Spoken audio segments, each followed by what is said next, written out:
আজকে আমি ডাঁটা চচ্চড়ি করব সর্ষে দিয়ে। দেখুন এই ডাঁটাগুলো গাছ থেকে পেরে নিয়ে এসেছে। এখন আমি ডাঁটাগুলো কেটে নেব। আমি এই সর্ষেটা ডাঁটা চচ্চড়ির জন্য নিয়েছি, 2টো লঙ্কা দিয়েছি।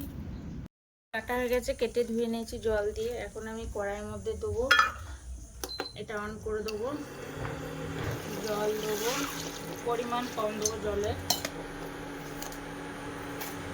লবণ দেবো পরিমাণ মতো, একটু হলুদ গুঁড়ো দেবো, দিয়ে এটা ঢেকে দেবো, ঢেকে সিদ্ধ করবো। মিষ্টি দিয়ে দেবো। কড়াইয়ে সর্ষেটা দিয়ে দিলাম, রসুন ডাঁটাটাও দিয়ে দেবো। তারপর এটা আমি ভাজবো ভালো করে। দেখুন বন্ধুরা, ডাঁটাটা ভাজা হয়ে গেছে। সর্ষে